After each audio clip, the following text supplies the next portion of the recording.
Diskom. Sekarang cuma ada suaranya ya. This meeting is being recorded. Cewek lagi. Aku sering tuh di telepon cewek gitu ya.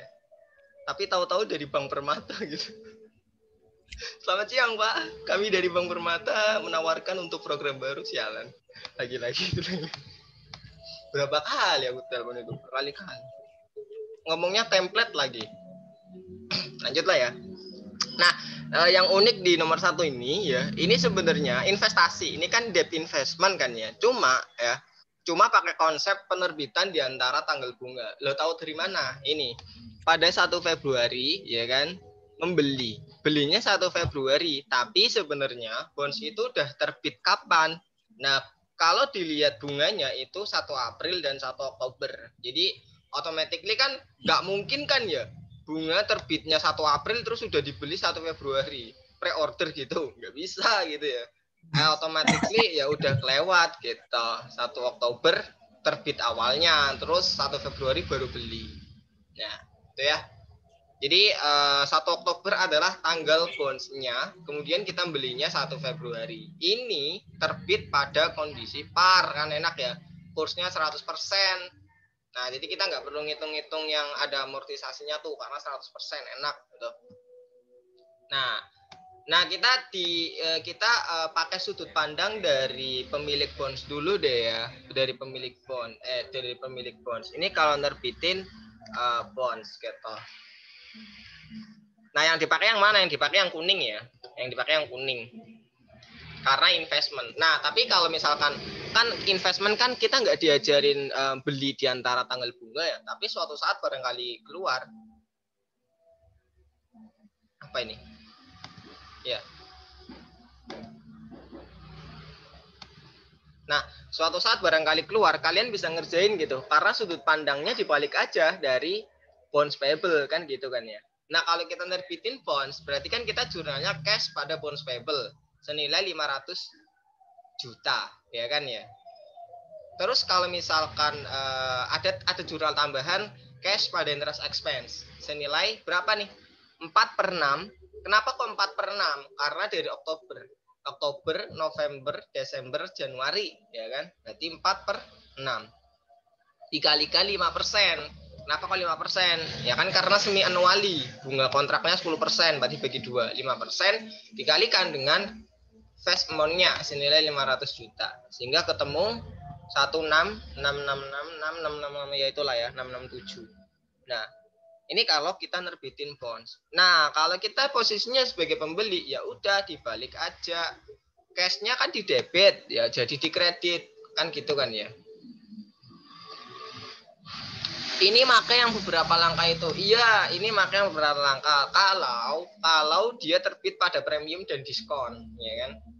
Kalau ini kan pada par value, ya udah langsung aja gitu, nggak usah banyak cincong gitu ya, langsung aja jurnal. Ya kan, langkah-langkah itu tuh kalau misalkan terbitnya apa namanya pada premium atau diskon. Kalau at par ya udah kan masa bodoh gitu. Nah, cash pada interest expense, nah 16667. Nah, kalau investasinya dibalik aja, bonds payable jadi debt investment. Ya jangan kamu tulis bonds receivable gitu ya, itu kayak katrok banget kamu. Anak stan nulis debt investment mungkin karena saking dewanya gitu ya, nulisnya bonds receivable. Debt investment ya pada cash. Nah, interest expense awalnya kan dikredit nih, ya udah dipindah debit jadi interest revenue pada cash 166667 gitu ya. Oke, gampang. Nah, kemudian 1 Aprilnya menerima pembayaran bunga bonds. Nah, menerima pembayaran bunga bonds senilai berapa? Ya senilai 5% tadi. Ya, cash pada interest revenue senilai 5% dikalikan 500 juta. Gitu ya. Nah, di sini kan pembayarannya adalah 1 April dan 1 Oktober gitu ya. Di sini nomor 3 ini ada koreksi buat PSB ya. Karena aku udah lihat PSB-nya. Di PSB itu 1 Oktober itu dia ya bunganya tuh cuma 2.500.000. Loh kenapa? karena dia cuma ngitung yang dijual doang. Loh masa yang nggak dijual nggak dihitung bunganya? Ya tetap lah, kan bayarnya 1 Oktober juga gitu. Jadi jangan terkecoh dengan soal soal yang bunyinya pada 1 Oktober bonds dengan par 50 juta, berarti kan 10%-nya ya. 10% dari 500 juta. 500 juta ini parnya nih. Dijual pada kurs 98. PT juga mencatat penerimaan bunga. Nah, PT juga mencatat penerimaan bunga. Penerimaan bunga di sini ya nggak cuma yang senilai 10% ini, tapi senilai semuanya. Yo, karena ini 1 Oktober, men. 1 Oktober adalah penerimaan bunga buat keseluruhan 1 April dan 1 Oktober. Maka cash pada interest revenue ya 25 juta, ya kan, 5% kali 500 juta. Jangan cuma 5% dikalikan 50 juta. Itu koreksi aja sih. Nggak tahu, barangkali udah ada revisi ya. Nggak tahu juga sih. Kalau udah direvisi syukur gitu. Kalau belum, bilangin temennya buat revisi gitu. Gitu ya. Jadi karena ini 1 Oktober, ya maka semuanya gitu. Kecuali misalkan yang di jurnal misalkan di sini bukan 1 Oktober tapi misalkan 1 September, ya udah berarti kita cuma 10%-nya saja yang sebatas menerima bunga yang emang bakal kita jual gitu aja. Karena ini kebetulan sama, ya udah berarti full kita terima. Habis itu kita jual nih senilai 10%-nya atau 50 jutanya parnya. Parnya kita tutup debt investment 50 juta ini ya. Cash-nya kita terima 98% dari 50 juta. Sehingga ketemu ada loss on sale investment senilai 1 juta. Kan gitu aja ya, gampang ya. Nah, kemudian 31 Desember nilai wajar BUM bonds pada kurs 90. PT juga mengakui piutang bunga. Ya kita nggak peduli dengan nilai wajar ini. Ya kenapa? Karena investasinya adalah HFC. HFC apa sih? Held for collection, ya itulah ya. Nah, jadi dipegang emang buat koleksi aja gitu. Nah, di sini ya udah kita masa bodoh nggak menyesuaikan ke kurs barunya, kurs fair value-nya enggak gitu. Kecuali di sini ada amortisasi, kan di sini bunyinya bukan amortisasi ya, tapi nilai wajar ya berarti enggak gitu. Nah, berarti kita cuma nyatet bunga akrualnya aja, yaitu interest receivable pada interest revenue senilai berapa dari Oktober ke Desember. Oktober, November, Desember 3 bulan. Berarti 3/6 kali 5% dikalikan. Nah, sisa investasi kita berapa? Kan awalnya 500 juta, sekarang dijual 50 juta, berarti sekarang tinggal 450 juta. Nah, jangan 50 juta kan udah dijual. Gitu ya. Oke. Sampai sini dulu, ada yang tanyain nggak?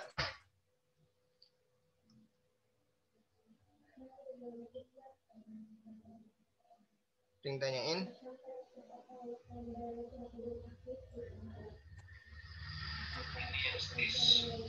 Targetnya malam ini juga selesai. Jadi manfaat. Next ya. Nah, selanjutnya ini nomor 7 dulu tak hapus.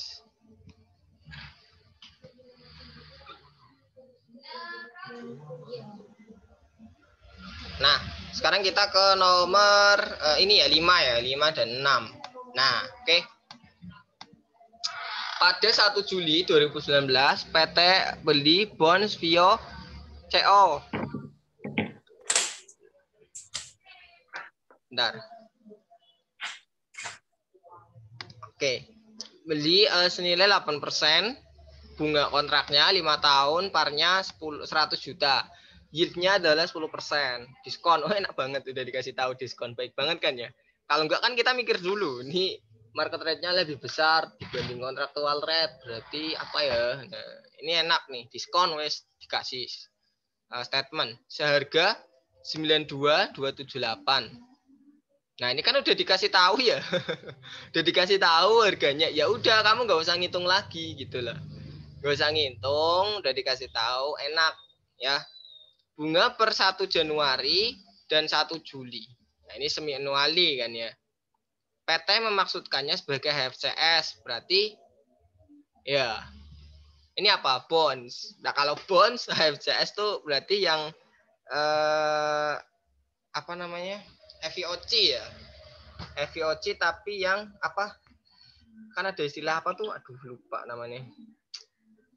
Istilah apa ya? Ada ingat nggak? FVOC bond sama FVOC saham kan beda ya. Yang beda kan apa ya?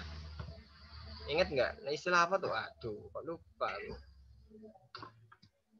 Kalian ingat nggak?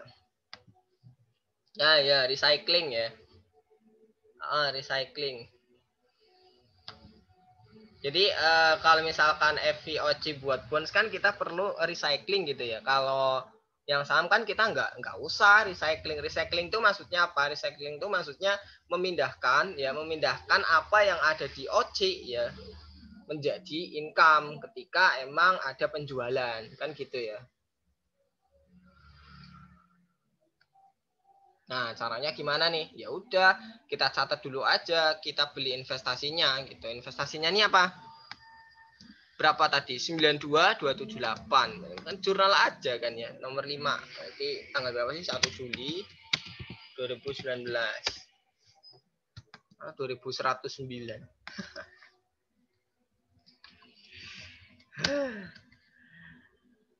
Saya mana tadi kan? Nah, ini berarti debt investment on cash senilai 92278. Nah, biasanya sih antara perhitungan dengan yang dikasih gitu ya, itu biasanya nggak beda jauh.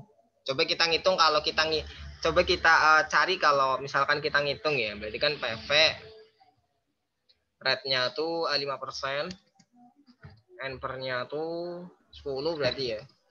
PMT-nya adalah 4% dikalikan 100 juta ya. PV-nya adalah 100 juta. Biasanya sih beda tipis. Nah, ini ya beda tipis. Cuma beda 265 gitu loh. Cuma beda 265. Jadi kalau emang beda tipis kayak gini, ya udah. Ini maksudnya kayaknya pembulatan sih. Jadi kayak menurut bagi dosen ini semacam penyederhanaan lah, biar kamu tuh nggak bingung gitu. Bukan merupakan tricky ya, bukan merupakan jebakan Batman ya. Soalnya kan ada yang mungkin selisihnya agak jauh ya. 92 tapi kesepakatannya adalah 90. Nah, itu kalau rada-rada jauh gitu kita perlu cari MR yang baru. Nah, kita perlu cari MR yang baru. Kalau ini kan kayaknya kan enggak kan. Ini kan cuma beda 265 rupiah dari total 100 juta. Enggak material lah gitu. Berarti kan ya udah samakan aja MR-nya. Berarti kita nggak perlu cari MR yang baru. Gitu aja.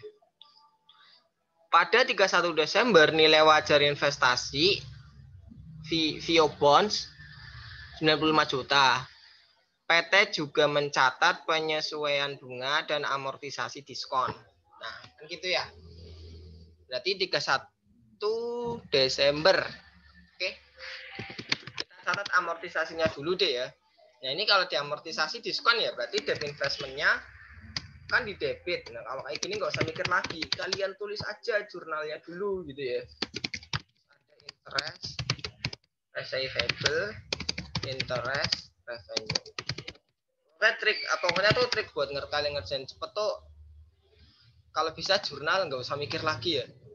Ini kayak tinggal nulis aja. Ya tinggal mikir nanti angkanya berapa kan gitu.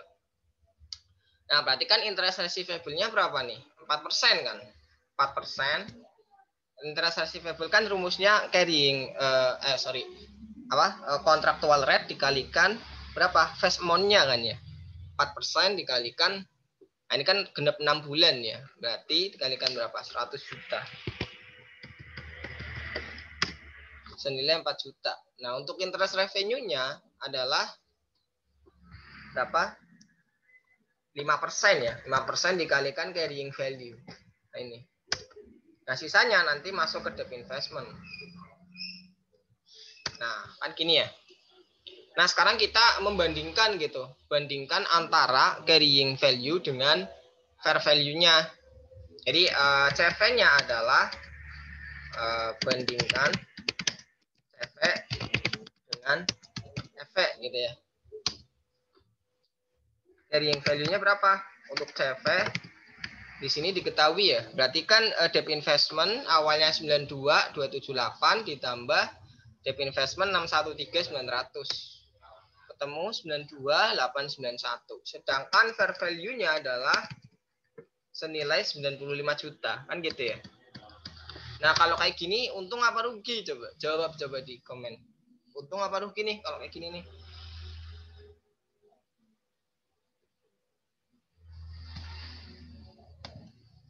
Untung ya. Nah, jangan kebalik ya. Kadang kalian kebalik nih.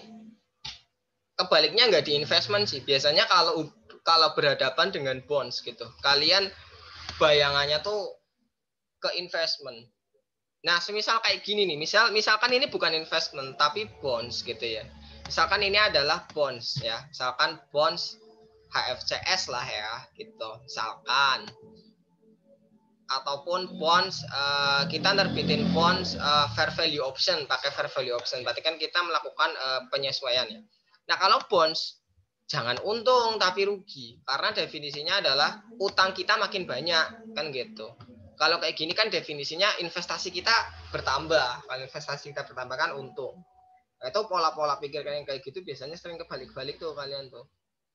Makanya biar nggak kebalik-balik ya dipahami lah ya, jadi dipahami konsepnya gitu. Nah, lanjut ya. Berarti kan selisihnya berapa nih? Ada gain kan ya, unrealized gain. Unrealized gain senilai. Nah, kalau kayak gini jurnalnya gimana? Berarti kan 31 Desember jurnalnya gimana nih? Untung kan? Berarti apa?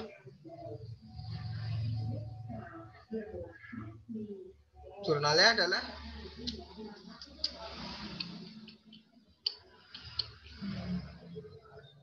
debitnya apa? Ada yang mau jawab?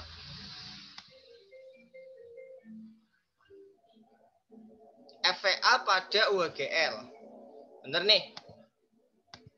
Bener nih? Serius? Kenapa nggak langsung debt investment?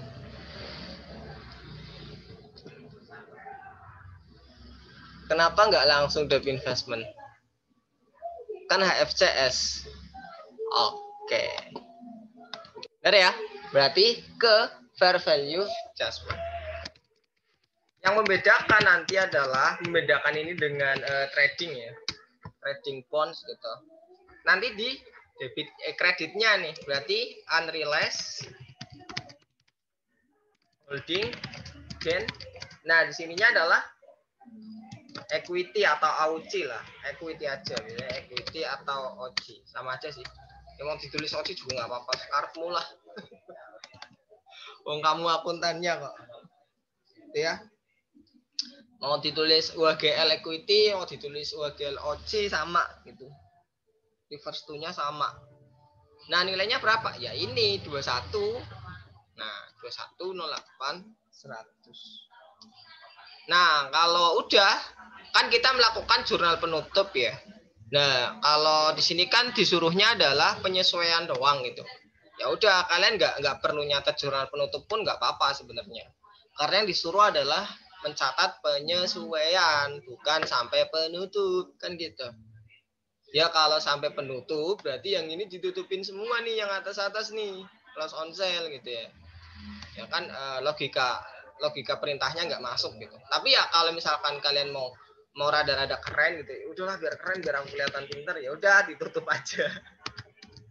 Unrealized holding gain OC, nah, nanti ditutupnya kemana? Ditutup ke akumulatif OC ya, atau AOC. Nah, ini ditutupnya kayak gini. Nah, ini kebetulan enak nih, ternyata nggak dijual gitu ya. Bonds ini nggak dijual. Jadi ya udah, kalau nggak dijual ya enak gitu ya. Kita kita nggak akan ketemu dengan yang namanya recycling kan gitu ya.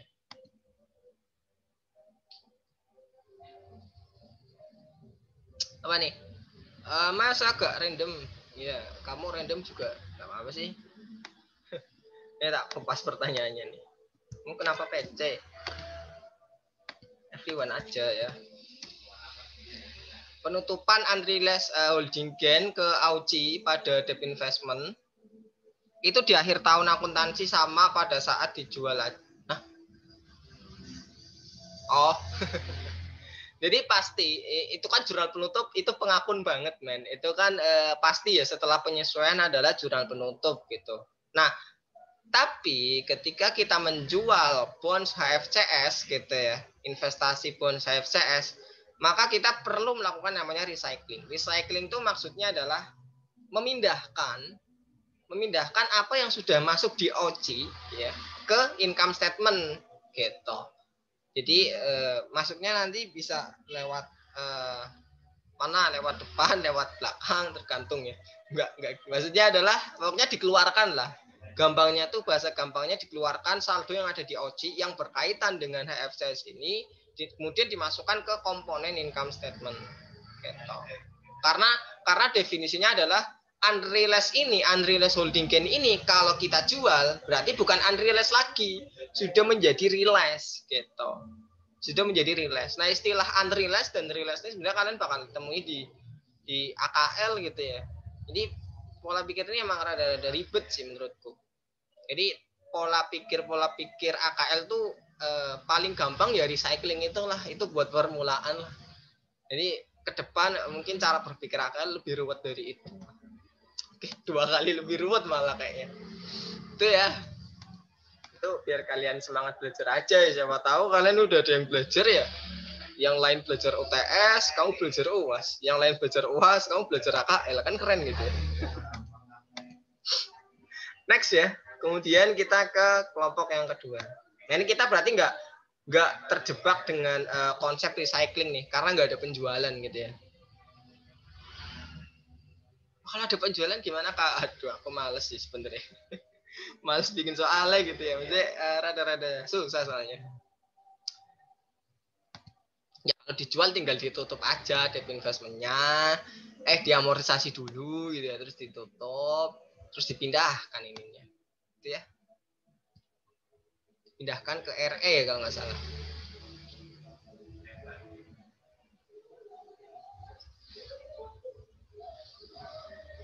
Next ya. Kemudian ke nomor 7.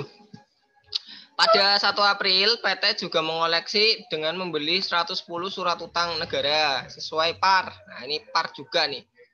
Untuk trading, ya kan? Nah, kan kalian mungkin bertanya-tanya ya, Kak, ini kan buat trading Kak, ini kan bonds ya. Kok nggak ada yield-nya? Kok nggak ada market rate-nya? Coba kalian bisa nebak nggak ini market rate-nya berapa? Coba aku pengen ngetes aja. Ini kira-kira market rate-nya berapa sih? coba. Tebak aja deh, tebak. Market rate-nya berapa coba? Nomor 7 coba. 11 ya. Ya, 11. Jadi kalian jangan terlalu bingung. Ya jelas lah 11 kan sesuai nilai par, terbit pada nilai par gitu ya. Kalau terbit pada nilai par ya udah nggak usah dikasih tahu market rate-nya kan gitu. Kan at par gitu ya. Jadi mungkin kalian terlalu rajin belajar market rate-nya berapa ya gitu ya. Padahal terbit pada nilai par ada yang kayak gitu. Nah, next aja ya. 1 April nih. 1 April.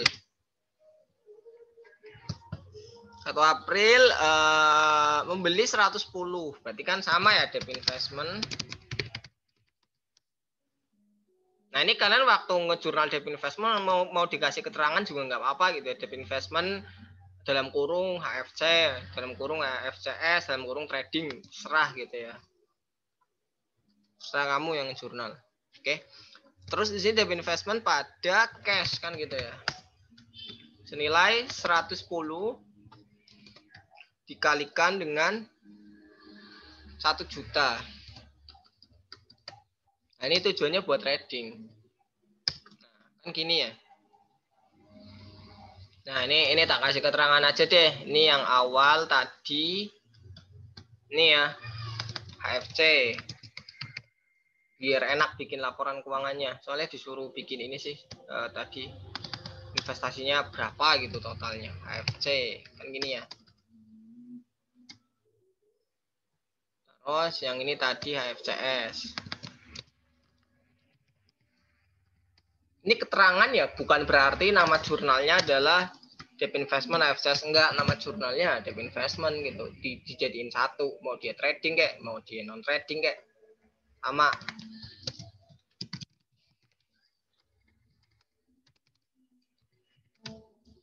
Nah, ini ya 110 juta. Nah, di sini kan, nah kalian jangan terkecoh nih. Di sini kan 7 April ya, sorry. Di sini kan 1 April. Nah, di sini kalian kan ngelewatin 1 Oktober gitu ya. Kalian ngelewatin 1 Oktober, ya nggak apa-apa, kalian biar keren aja di jurnal, karena kan by proses kan, ya ini ngelewatin 1 Oktober, harusnya kita ngejurnal dong, kan kayak gitu ya. Jangan langsung ketika 1 Desember, berarti kita jurnal cash pada interest revenue. Nah, kalau kayak gini enak gitu ya soalnya. Jadi jurnal yang di jurnal itu jelas. Yang rada-rada ngeselin tuh kalau misalkan jurnal perintahnya adalah buatlah jurnal yang diperlukan. Ya kalau kamu nggak merasa perlu untuk mendapatkan nilai, ya udah nggak usah jurnal, kan gitu ya definisinya ya. Kamu nggak perlu, ya udah nggak usah jurnal. Pak, saya nggak menjurnal, kayak saya tidak perlu nilai UTS, saya yakin UAS saya 100 kok Pak. Jadi nilai UTS saya 50 aja cukup deh Pak gitu. Itu nggak jurnal gitu ya. Karena perintahnya adalah buatlah jurnal yang diperlukan. Saya nggak perlu Pak. Saya mau pindah kampus Pak. Jangan ya, tanggung. Next ya. Oktober ini berarti kita jurnal berapa nih? Ya 11% gitu ya. Bagi 2 berarti ya. Berarti 5,5%. 5,5% dikalikan 110. Nah, kan ini ya. Gitu ya. Nah. Kalau yang 1 Oktober nggak di jurnal nggak salah juga. Ya nggak salah sih. Kan perintahnya kan jurnal nomor 1 sampai 13. Kan itu nggak termasuk nomor gitu ya. Nah, cuma buatku yang perfeksionis agak-agak gimana gitu kalau kelewatan 1 gitu ya. Ih, Kak Yasin, jurnal aja nggak dilewatin, apalagi kamu gitu ya. Next ya, aku lagi rada-rada error soalnya. Di 1 Desember, enggak, kamu nggak usah iri ya, karamel ya. Mungkin pacar kamu nggak seromantis aku, jadi beda lah, aku limited edition lah. Next ya, 31 Desember nilai wajar Sun adalah 124. Nah, ini berarti kita perlu sesuaikan gitu. Nah, di sini nih PT juga mengakui piutang bunga. Kan rada-rada gampangnya kalau kita nggak ngejurnal 1 Oktober tuh kisahnya itu ada yang terpotong gitu. Kisah bonds ini tuh ada yang terpotong, ada yang hilang. Kita nggak suruh ngejurnal 1 Oktober loh, kok kita suruh bikin penyesuaian bunga. Ya, kan kita. Jadi biar kisahnya nyambung gitu ya. Jadi kita nanti ngejurnal interest receivable pada interest revenue. Kan gini ya. Senilai berapa? Dari Oktober ke Desember. Oktober, November, Desember. 3/6 ya. Kalikan, yaudah kalikan ini aja langsung. Gitu ya. Nah, selesai. 3025. Terus apa? Kita sesuaikan. Nah, awalnya berapa nih? Awalnya 110. Kemudian nilai wajarnya jadi 124. Berarti kan ini ya, ini aku kopas deh. Nah, ini nih. Bandingkan CV dan FV. CV-nya adalah 110 juta, fair value-nya adalah 124 juta. Nah, selisihnya adalah 14 juta. Kita punya apa? Kita punya gain, ya. Jurnalnya berarti ya sama gitu ya dengan yang atas, cuma beda unrealized holding gain-nya aja. Nah, ini nanti jurnalnya. Fair value adjustment adalah holding gain income. Kan gini. Senilai 14 juta. Gitu ya. Selesai.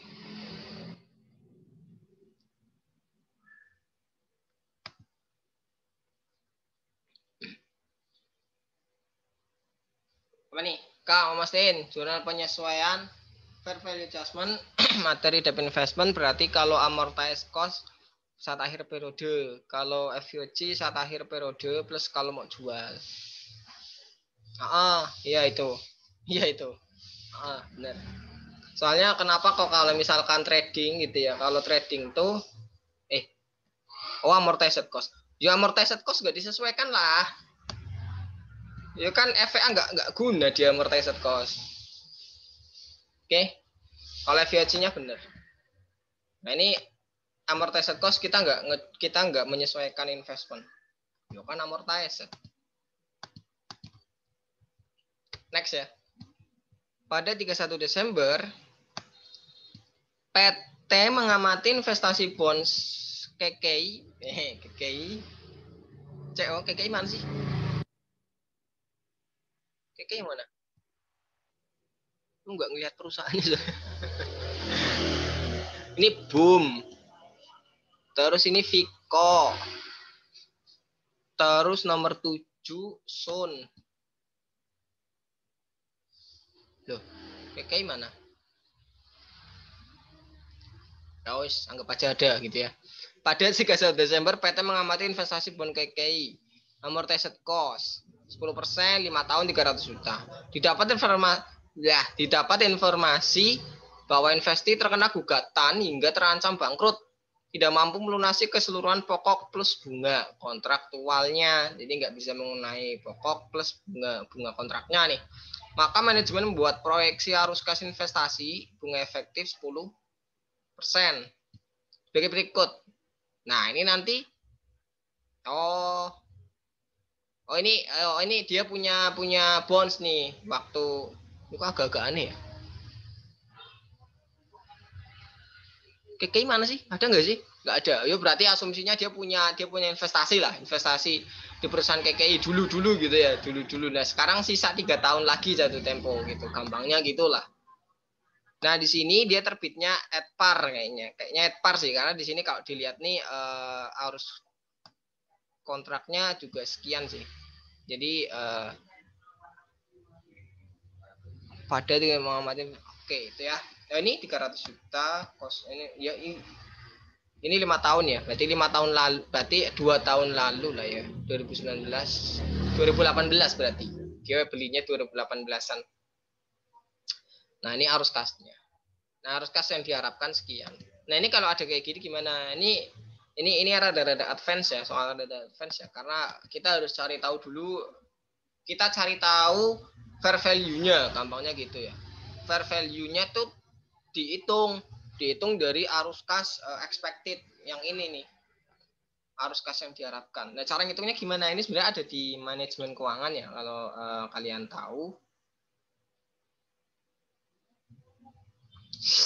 Jadi kan sebenarnya kan nilai tercatatnya adalah carrying value-nya ya. Carrying value-nya tuh tadi sama ya, sama konteksnya sama, nanti kita bandingkan. Ngapain aku kopas yang di atas ya, kan di bawah ada Bambang. Nah ini 31 Desember ini KKI.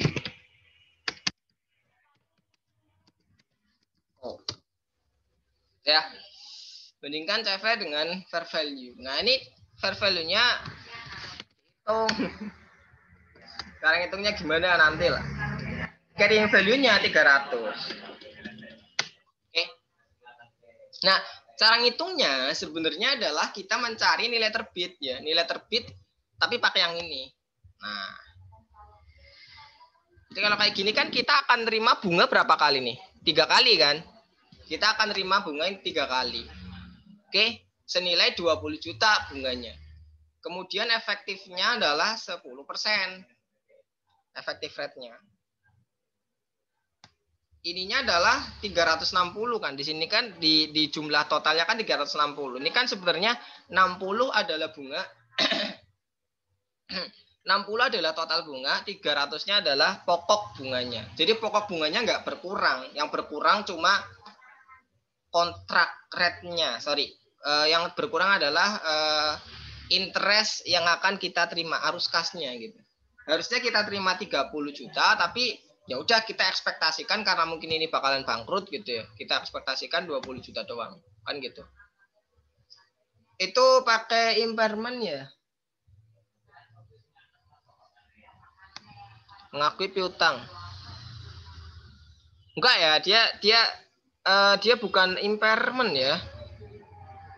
Bentar. Iya benar, dia impairment ya, karena mengalami penurunan gitu. Jadi impairment, tapi kalau impairment kan namanya apa ya? Namanya perbandingannya bukan fair value sih namanya, tapi apa ya? Aduh lupa. Kalian ingat nggak? Kalau impairment tuh namanya apa ya? Bukan fair value ya, tapi recoverable amount ya kalau nggak salah ya. Recoverable amount gitu namanya. Kalau nggak salah. Tapi ya sama, recoverable amount sebenarnya adalah representasi dari fair value. Nah ini dihitung. Cara ngitungnya gimana? Cara ngitungnya sebenarnya kita kayak cari nilai terbit gitu. Nilai terbit dari, nah kalau di sini berarti diketahui nih nilai terbit dari prinsipal senilai 300 juta, kemudian PMT senilai 20 juta. PMT ini adalah bunga ya, bunga yang dibayarkan. Kemudian N-nya adalah senilai tiga kali. Kemudian yieldnya atau market rate-nya adalah 10%, kan gini ya. Nah, berarti ya udah, cara ngitungnya adalah PV. Ini cara ajaib ya. 10%. N-nya adalah 3, PMT-nya adalah 20 juta. Kan normalnya PMT-nya tuh 30 juta kan ya. Ini normal nih, arus kas kontraktual 30 juta. Tapi yang kita hitung adalah yang diharapkan. Expected-nya berapa? 20 juta. Kemudian 300 juta untuk ininya, apa? Investment-nya. Ketemu 275 juta 131.480 kan gitu ya. Nah kalau kayak gini kan berarti loss ya jelas loss lah kan. Di sini ada kemungkinan bangkrut ya. Masa perusahaan investasi kita bangkrut kita malah untung, kan aneh gitu. Berarti ada loss ya. Loss di sini masuknya adalah ke impairment. Nah ya, sehingga jurnalnya adalah gimana? Loss on impairment. Nah, pasangannya apa? Pasangannya adalah allowance of impairment. Kan gitu ya. Jurnal impairment loh, kalian ingat nggak? Semoga ingat. Kalau nggak ingat ya. 24.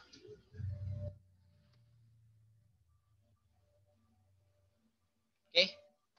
Sampai sini ada yang tanyakan? Sampai sini. Debt investment dulu nih, ada yang tanyain nggak?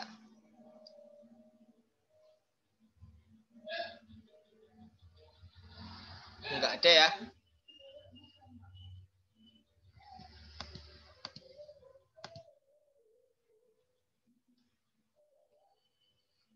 PV arus kas bukan fair value. Iya sama aja sih. Gini deh. Kan gini, fair value kan sebenarnya kan cara nyarinya kan ada banyak gitu ya. Yang pertama tuh ya udah tinggal lihat harga pasarnya berapa. Nah, kalau yang tinggal jadi ya ini pakainya harga pasar. Ya udah nggak apa-apa. Expected, ini biar jelas, expected cash flow. Ini kalau bahasa Manq-nya ya. Expected cash flow. Oke. Selesai ya. Sekarang kita ke B, kelompok B.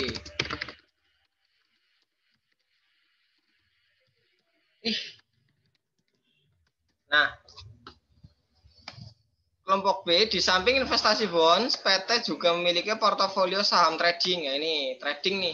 Per 1 Januari dengan nilai wajar investasi saham adalah 90 juta. 90 juta dapat dari mana? Dapat dari sini. 45 tambah 15. Oh, bukan ya. Oh iya benar. 45 tambah 32 berapa sih? 45, aku kok matematika on banget ya. 45 tambah 32 tambah 15. 92. Ya kan? Dapat di sini 90 juta. Per 1 Januari perusahaan punya investasi saham non trading berupa 7.000 saham Topco dengan nilai 24.500.000. Ini ada ralat nggak sih? Nilai wajar. Oh, sorry. Ini nilai wajar ya. Sorry. Ini nilai wajar, ini carrying value-nya. Nah, itu ya. Jadi, tujuannya apa nih?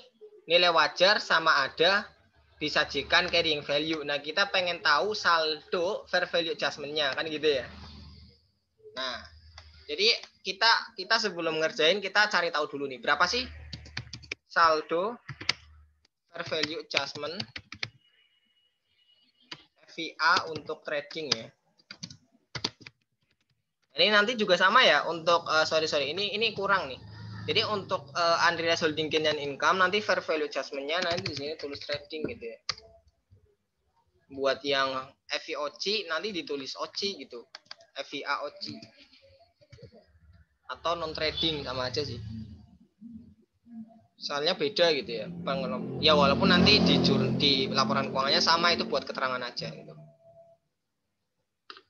Saldo FVA trading. Berapa nih? Ya kan? Fair value. Wah, ini akhir tahun berarti ya? Saldo FVA awal tahun berarti ikutannya awal tahun ya. Awal tahun 2019 gitu. Atau akhir tahun 2018 kan sama aja gitu ya. Berarti kita bandingkan fair value-nya adalah 90 juta. Kemudian untuk carrying value-nya adalah 92 juta. Berarti kan definisinya kita minus ya. Berarti ada saldo FVA-nya adalah minus berarti kan ya. Kok di sini sih? Nah, FVA-nya adalah minus, atau waktu itu ya waktu akhir tahun kita nyesuaikan itu loss kan gitu ya. FVA kan normalnya di debit ya. Kalau minus, kalau positif di debit, kalau minus di kredit. Nah, sekarang kita ke ini 15 April. Ini apa? Oh, saham tadi non trading ya. 15 April. Menjual 500 saham Renko. Renko yang mana nih? Ini nih. Ini ya. Senilai 4.000. Kosnya berapa? Kosnya adalah 3.000. Dijual 500 saham. Berarti gain atau loss? Gain ya. Karena waktu beli 3.000, berarti waktu jual 4.000. Nah, guys. Nah, kita sering nih. Aku sering nih jual saham gitu ya. Real. Kalau aku kebalikannya. Waktu beli 4.000. Sekarang turun. Ya udah biarin aja jadi unrealized loss. Kan gitu ya. Cash, terus investmentnya kan kita tutup ya. Berarti equity investment atau share investment sama aja lah punya. Ya, gain on sale investment. Cashnya adalah 4.000 dikalikan 500 dikalikan per sahamnya. Oh ya benar udah. Nah gini ya, 2 juta. Kemudian equity investmentnya kita tutup 3.000. Waktu itu kan kita belinya 3.000 ya, 500. Ada keuntungan 500.000.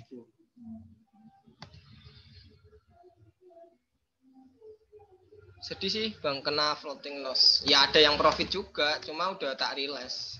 Jadi posisi Porto tuh minus karena yang profit tuh udah tak jual. Kayaknya barusan kemarin deh. Kemarin aku ngejual Telkom ya. Ternyata habis dijual turun kan bersyukur banget gitu ya. Karena aku udah feelingku tuh bukan feeling sih, tapi kayak lebih ke kan history repeat itself gitu ya. History itu berulang. Biasanya kalau sekarang tuh buy on rumor, sell on news gitu. Nah, Telkom kan mengadakan RUPS 28 Mei kan ya. Nah, itu aku di broker summary-nya tuh udah ada akumulasi tuh dari pemegang saham asing gitu ya. Akumulasi banyak dari 1 minggu sebelumnya. Nah, ternyata pas 28 Mei, pas RUPS gitu, sahamnya kena taking profit, sell on news gitu. Itu yang Abdi slang jadi itu sih, jadi komisaris Telkom. Jadi alhamdulillahnya sudah dijual. Tapi bagi dividen, ya dividen juga sama sih. Biasanya kalau udah ex-date gitu kan ada cum date ex-date. Ex-date tuh biasanya nanti langsung anjlok biasanya, tapi nggak semua. Kak, jadi asumsinya efek nggak berubah ya Kak? Jadi nggak perlu penyesuaian lagi. Efek mana? Ya kan emang iya. Yo kan kalau kita ngejual dibandingkannya dengan yang cefek gitu ya, bukan dengan yang efek. Fair value kan itu buat penyajian laporan keuangan aja. Jadi ketika ada penjualannya kita bandingkannya dengan cefek kan gitu. Untuk trading. Oke. Nah, kemudian tanggal 17 Mei. Malah aku senut-senut deh. Kalian pusing gak sih? Kan aku kan nyuruh kalian gitu loh buat nyari soal yang susah. Ini tuh soalnya terlalu mudah gitu loh. Jadi aku pusing. Tapi nilai jual dianggap nilai wajar, nggak gitu kan? Iya, gini loh, maksudku dalam konsep trading, kalian nggak usah pedulikan fair value adjustment yang di sini, karena ini kan bentuknya portofolio gitu ya. Jadi ya udah nanti bakalan tersesuaikan di akhir tahun nanti gitu. Jadi kalian tinggal jual aja. Nah ini sebenarnya fair value. Ini sebenarnya fair value, tapi kamu nggak perlu menyesuaikan ini ke 4.000 dulu baru kamu jual, nggak usah, itu nggak ada teorinya kayak gitu, langsung aja dijual gitu. Untuk trading.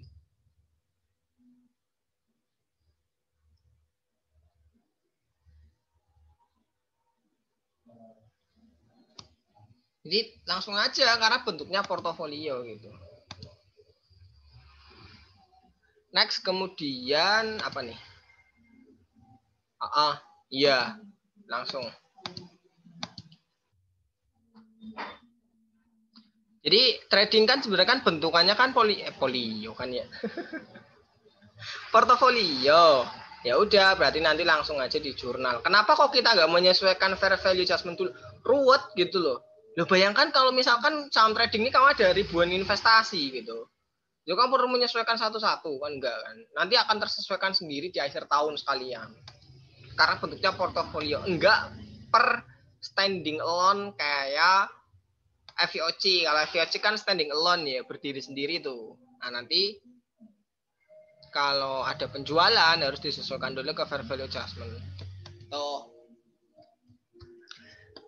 17 Mei ya, membeli lagi 2000 saham EVI cowok. Ya, itulah. 2000 berarti equity investment. Kita kasih keterangan ya biar enak bikin laporan keuangannya. Ada cash nilai mana sih tadi 5.000 ya, 2.000 saham ya, 2.000 kalikan 5.000 10 juta. Nah gini ya, terus 24 September menjual 3.000 saham Topco. Topco yang mana? Nah ini Topco nih. Topco kan yang non trading ya. Kalau non trading ya berarti ini trading ya.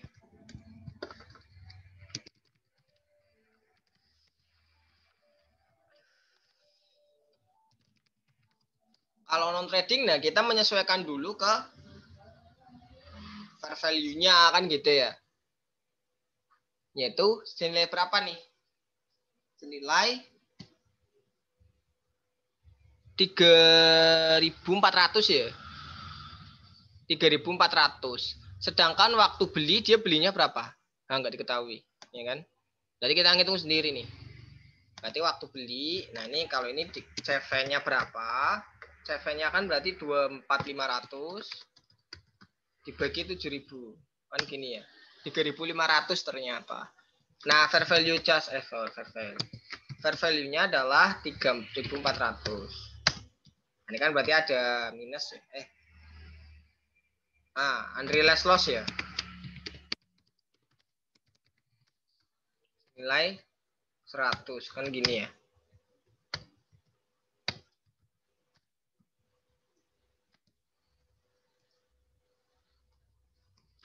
Tapi kalau nggak portofolio tetap disesuaikan fair value-nya, Kak. Gini loh, kalau trading walaupun nggak portofolio sebenarnya kan gini.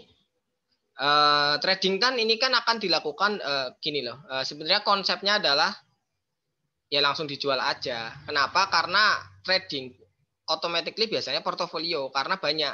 Nah, kalaupun misalkan cuma satu. Kalaupun misalkan cuma satu, nah nanti ya nggak pengaruh. Kan langsung aja dijual. Nah, nanti fair value adjustment yang sisa, nah kan ada sisanya tuh. Dibalik. Nah, dibalik kemana? Ya ke unrealized. Kan waktu awal jurnalnya gimana? Waktu awal kan kayak gini ya gampangnya. Nah, kan ada saldo nih. Nah, misalkan trading investmentnya cuma satu. Ya kalau misalkan perusahaan itu nggak niat investasi lagi sampai berikutnya, ya dibalik ini. Jurnal fair value adjustment-nya dibalik, unrealized holding gain-nya juga dibalik kan gitu. Tapi kalau misalkan ada niatan buat investasi lagi, buat beli saham lagi, ya udah nggak usah diotak-atik kan gitu ya konsepnya. Oke. Nah di soal nggak seruat itu, jadi gampang lah. Oke, lanjut ya. Berarti kalau kayak gini, jurnalnya gimana? Nah, kalau dia FVOC, maka dia langsung mempengaruhi kemana? Langsung mempengaruhi ke equity investmentnya. Jadi nggak pakai saldo fair value adjustment, ya. Tidak memakai tidak memakai akun fair value adjustment untuk saham non trading. Kenapa? Ya karena dia berdiri sendiri gitu.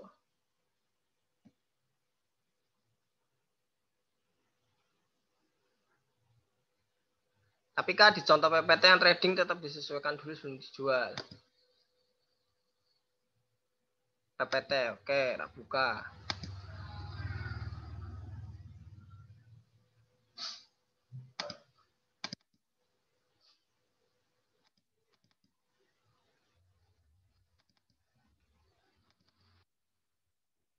Pertemuan 7 ya.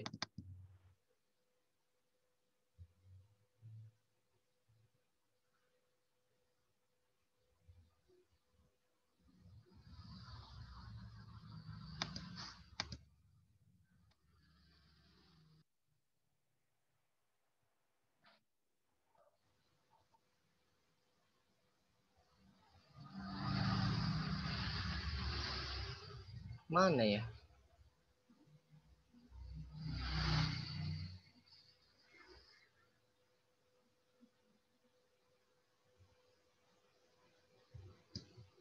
PPT-nya siapa?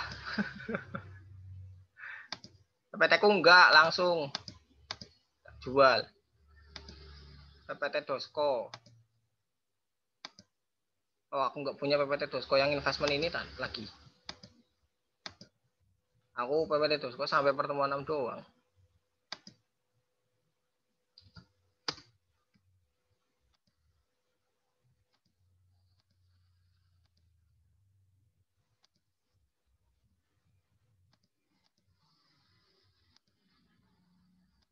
Oke, tak buka.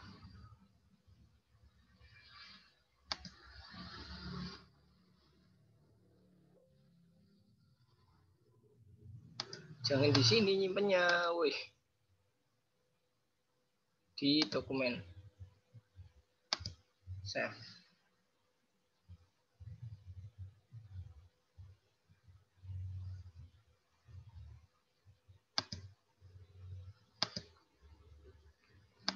Oke, lagi tak download ya.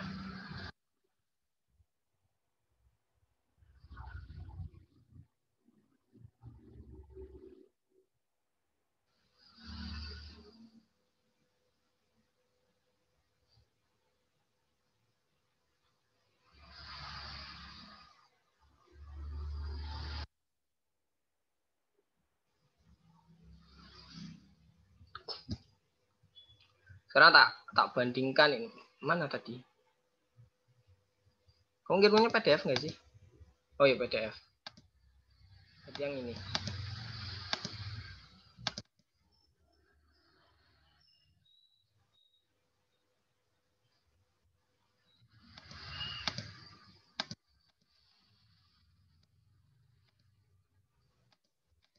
Coba minta tolong buka di bukunya Pak Iswan ya. Pak Lutfi maksudnya. Salah satu coba.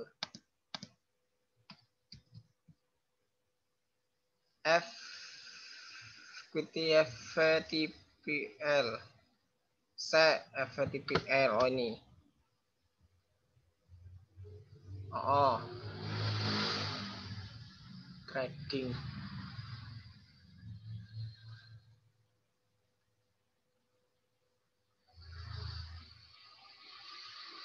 Ini apa? FTPL.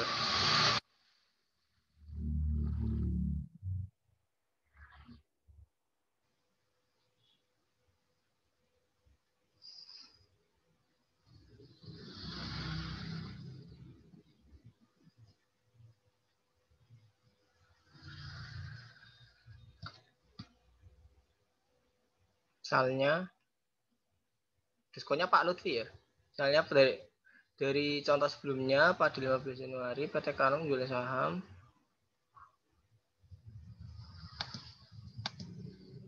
oke. Pada 15 Januari PT Karung menjual saham PT Buba di Bursa Efek dengan harga 36.500.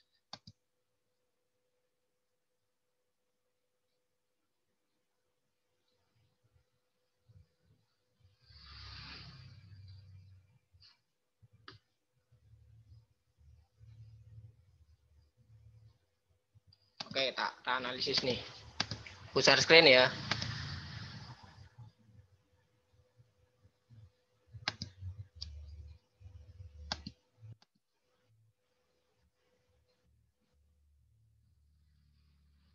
Nah, kelihatan nggak?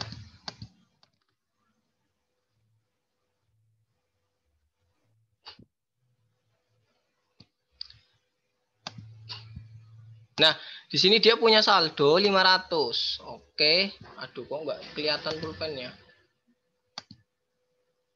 Carrying value-nya 35. Oke. Ini awal nih. Terus digambar 500. Ada unrealized. Kayak gini ya. Nah, nanti tak kasih tahu ke soal. Kenapa kok kita kita nggak perlu bikin ini gitu ya. Terus di sini misalnya contoh sebelumnya. Ini kan berarti kita diketahui nih. Kita diketahui per selisihnya berapa kan ya. Kita diketahui masing-masing saldo fair value adjustment-nya lah. Gampangnya kan gitu ya. Di contoh soal ini kita mengetahui semua ya rincian dari fair value adjustment. Ya, dia alpha, buba, kosma itu kita ketahui semua tuh. Ya kan? Nah, sedangkan si buba sendiri 500 kan gitu ya. Nah, terus 15 Januari kita kan pengen ngejual. Saldo fair value saham PT Buba, ya tahu. Sekarang ya ini dibandingkan 36.500. Oh dari ini, dari yang baru. Bandingkan dengan yang lama. Iya, harusnya penyesuaian FA-nya 2000. Nah, kan gini ya. Terus nanti nah ini nanti jurnalnya kayak gini.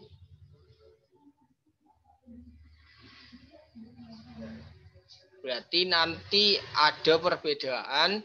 Ini kalau dicoret ya. Ini kalau ini digabung lah, jurnal ini digabung berarti fair value adjustment-nya kan 500 ya. Fair value adjustment yang lama dihilangin dulu, gampangnya gitulah.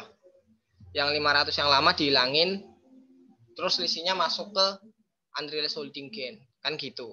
Maunya kan gitu ya. Nah, terus di sini nih.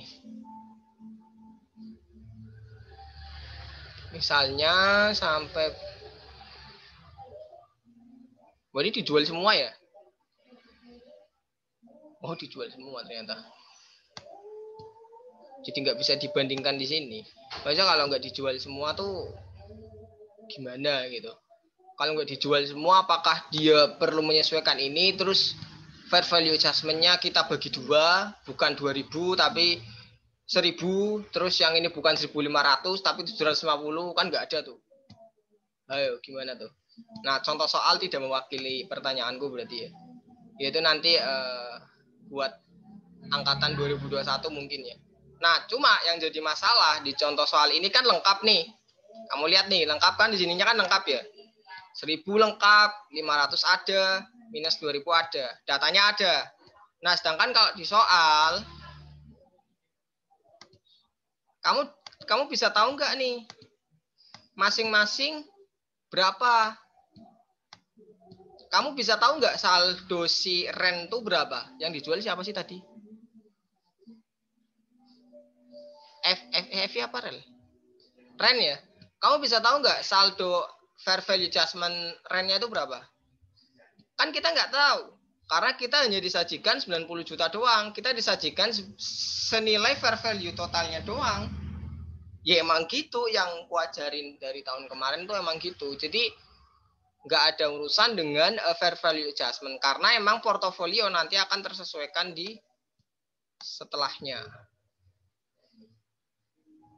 Makanya nanti gini deh. Gini. Coba tak bikin situasi nih. Ketemu akhir tahunnya ketemunya sama atau enggak ya? Ini kita nggak ngomongin jurnal ya, tapi kita ngomongin ending balance-nya tuh bakalan sama atau enggak. Bentar, tahu tak atik. Kita eksperimen nih. Coba aja. Kalau misalkan kita mengabaikan fair value adjustment, apakah itu akan mempengaruhi laporan keuangan gitu ya? Coba, oke?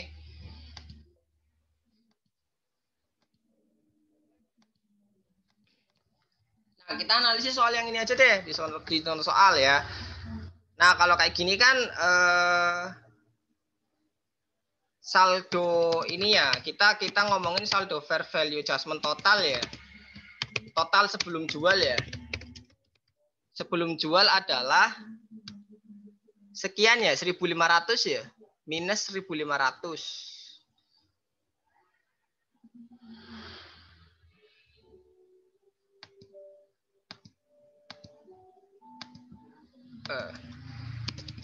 Kredit. Mas, belum share screen, Mas. Oh iya. Lupa.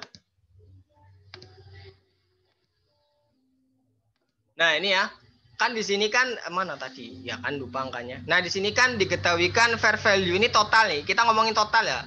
Kan isunya adalah kalau di contoh soal itu satu-satuan gitu. Kalau mau jual satu saham ya kita harus cari tahu saldo fair value adjustment satu saham itu. Nah, tapi isu yang aku pakai adalah ya kita pakai totalnya aja udah karena ini dalam bentuk satu portofolio gitu loh.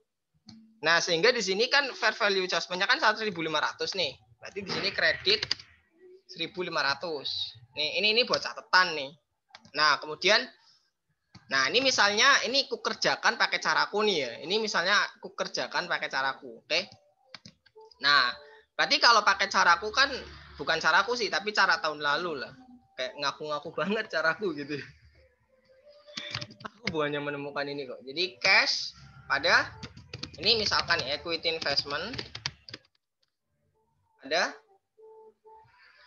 gain on sell. Nah, berarti nanti akan ada perbedaan di akunnya, maksudnya nominal akunnya akan ada yang berbeda. Tapi kita balik ke nanti ke apa sih namanya? Laporan keuangan, coba gitu ya.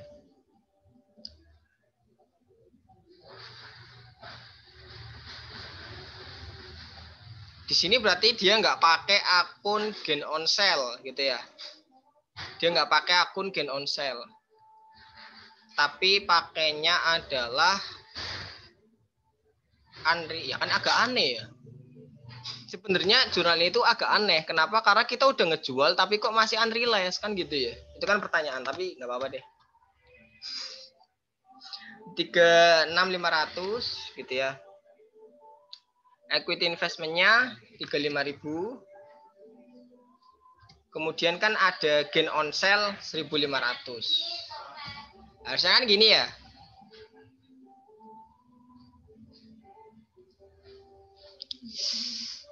Aduh, rada pusing lagi.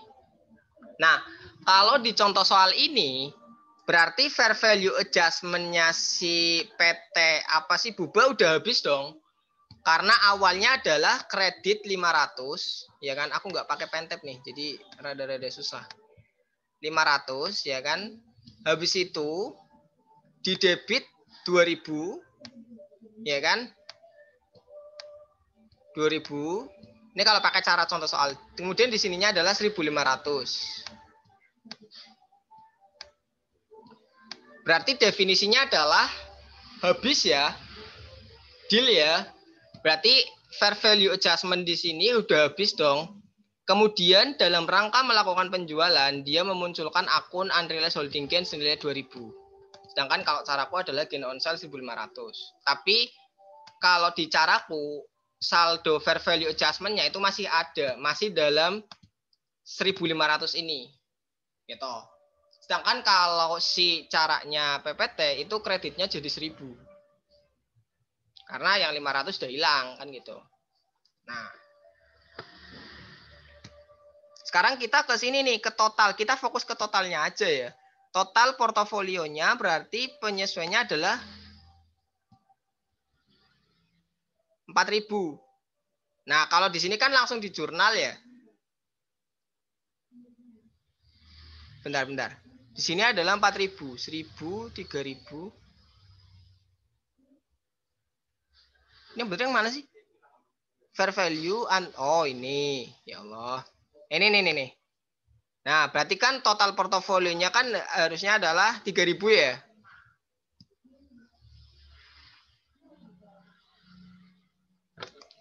Kok aneh? Cara kalian malah tambah aneh sih, tambah susah gitu ya. Bentar. 3.000 nih portofolio carrying value-nya sekian. Oke. Ini yang waktu awal nggak sih? Iya, 24.000. Terus 52.000. Sekarang fair value-nya sekian. Ini naik ya, untung 2.000. Terus oke, berarti kan sekarang jadi untung ya. Berarti sekarang harus jadi debit 3.000 kan gini ya definisinya ya. Definisinya adalah debit 3.000, yang ini adalah kredit 1.500 awalnya. Sehingga berapa yang harus di jurnal? Nah, kan pertanyaannya ini ya. Jadi kredit 1.500 biar jadi debit 3.000 tuh caranya gimana? Nah, pertanyaannya kan gitu ya. Iya enggak? Ini kalau bentar, berarti kalau bikin di account, berarti kalau bikin di account di sini fair value-nya adalah debitnya 4.500 ya. Oke, makasih udah tak hitungin. Berarti nanti kita ngejurnal fair value adjustment, kemudian unrealized gain. Nah, 4.500 kan gini ya. Nah, sekarang kita total gain-nya. Total gain adalah dari gain on sale dan unrealized gain. Ini efek ke laporan keuangan ya. Efek ke laporan keuangannya adalah gain on sale-nya 1.500, unrealized gain-nya 4.500. Sehingga totalnya adalah, kepala aku sakit banget ya, 6.000 gitu ya. Nah, kalau ini, kalau cara yang di PPT berapa? Unrealized holding-nya 2000 ya gainnya. Terus di sini ada unrealized holding gain lagi 4000. Sama ya, efeknya sama 6000. Jadi secara laporan keuangan itu nggak masalah. Ini kita ngomongin secara laporan keuangannya. Karena ini cara tahun lalu emang kayak gini gitu. Dan ini relate ketika datanya emang nggak jelas. Data per sahamnya kita nggak diketahui. Seperti soal tahun lalu tuh kita nggak diketahui. Ya tergantung nanti soal kalian. Kalau misalkan soalnya diketahui detail, persis kayak contoh soal diketahui tuh saldo FIA-nya buat PT Alfa berapa, Cosma berapa, Buba berapa, ya udah pakai cara PPT aja yang diajarkan. Kan yang diujikan harusnya adalah yang diajarkan, kan gitu ya. Walaupun mungkin kalian merasa saya dosen saya kok nggak ngajarin ini gitu. Ya nggak apa-apa, berarti mungkin kalian tidur gitu lah. Positive thinking aja. Nah itu ya. Tapi secara efek ke laporan keuangan adalah sama 6.000. Cuma yang membedakan adalah kalau cara yang tahun lalu itu terbagi nih 6.000. Gain on sale masuk 1.500, unrealized gainnya 4.500. Sedangkan ini masuk ke unrealized semua. Gitu. Pertanyaannya yang benar yang mana? Ya sebenarnya terserah akuntannya kan gitu ya. Baik lagi akuntan kan banyak judgement kan gitu ya. Kalau aku sih kalau dari logika berpikirku ya ini kalau dari logika berpikirku ya. Jadi aku mengesampingkan mungkin ada peraturan baru aku nggak tahu gitu. Mungkin ada PSAK yang diupdate aku nggak tahu. Tapi kalau gampangnya aku ingin berlogika lah. Ya aku sih lebih pakai yang ini gain on sale gitu loh. Karena akan membedakan karena kan ini kan statusnya adalah trading men. Kita emang berniat jualan. Ya kalau kita emang berniat jualan, masa kita nggak punya gain on sale, loss on sale, unrealized semua? Kan aneh. Padahal kita udah ngejual. Itu logika berpikirku aja gitu. Jadi kan kita udah niat mau trading nih, otomatis kan ada keuntungan dari penjualan, ya kan? Kerugian dari penjualan, kan gitu. Jadi kenapa kok nggak punya akun gain on sale? Kan kita nggak tahu nanti. Gampangnya tuh nanti investor itu kalau ngelihat laporan keuanganmu tuh bingung. Loh ini dari mana unrealized gain-nya? Itu pembelaanku aja sih. Oh ini apa nih? Pak Biswan sama kayak Mas Yasin. Ya jangan di direct message lah. Di everyone biar yang lain tahu gitu ya. Makanya nanti coba dicek di Bisman ya. Kalau aku sih patokannya sih di Bisman ya. Karena ini kan PPT ya. Jadi kayak rada-rada kurang kuat aja lah. Kalau bukunya Pak Lutfi sama Pak Bisman kan itu kan emang udah dari tahun ke tahun tuh update terus gitu, update terus. Kalaupun ada cara yang diperbarui, teori-teori yang diperbarui itu pun juga update. Nah Pak Biswan PPT-nya, bukunya Pak Biswan pakainya kayak aku, tapi Pak bapaknya jelasinnya kayak PPT, kan bingung.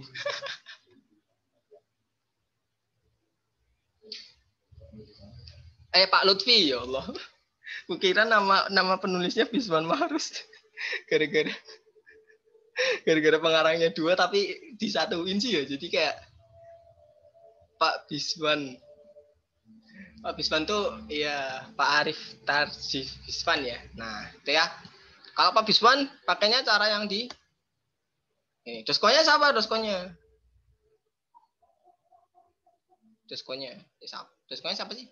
Pak Lutfi apa siapa? Kalau doskonya Pak Lutfi ya ngikutin Pak Lutfi. Kalau aku sih gitu. Kalau aku emang dulu juga ada perbedaan tapi bukan di teori ini ya. Banyak waktu semester 3. Dan aku ngikutin dosko. Atau ngikutin dosen. Kalau dosen mau bikin statement udah ngikutin saya aja ya. Udah ngikutin saya kan gitu. Pak Bagas nggak sih dosko? Iya, mana saya tahu, jangan tanya saya.